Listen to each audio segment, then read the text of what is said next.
In this video, we're going to introduce the concepts of voltage, current, and power, what these terms mean, and how they relate to one another.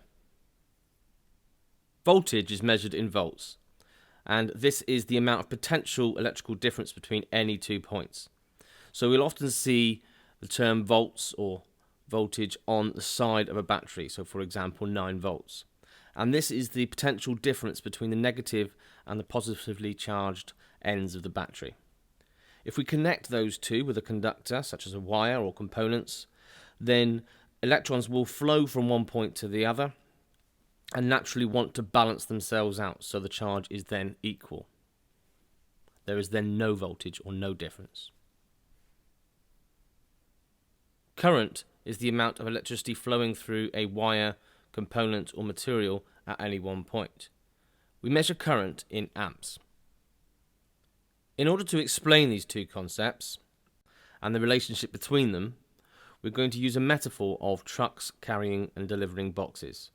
So in this metaphor, voltage would be the potential number of boxes that each truck could carry at once, while current would be the rate at which these trucks pass down a road.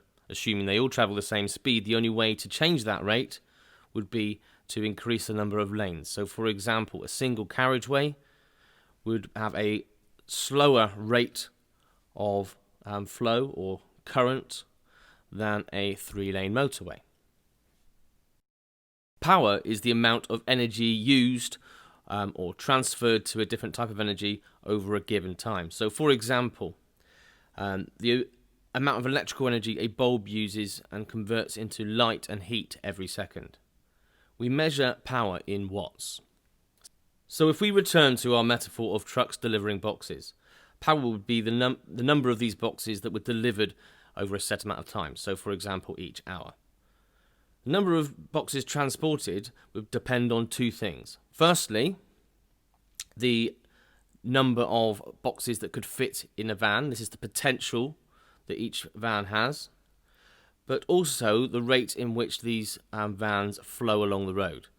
So assuming that these vans can only travel at the same speed, you can either increase the amount being delivered per hour by either fitting more in a van or having a larger flow or current of these vans by widening the amount of lanes. The same relationship is true with electricity.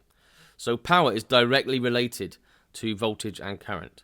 So increasing the current or the voltage will have a resultant increase in the power. So power equals current times voltage. So if we look at these power triangles, it shows the relationship between voltage, current and power, and how it can be rearranged to work out each one of these. So for example, if we know the current and the voltage, we can work out the power by multiplying them. If you want to find out the current, you need to have the power and voltage and divide the power by the voltage. And with the power and the current, you can divide the power by the current to find out the voltage. So as long as we have two of them, we can use the formula to work out the other one. And if we want to increase or decrease the power, we can either do so by increasing or decreasing the voltage or the current.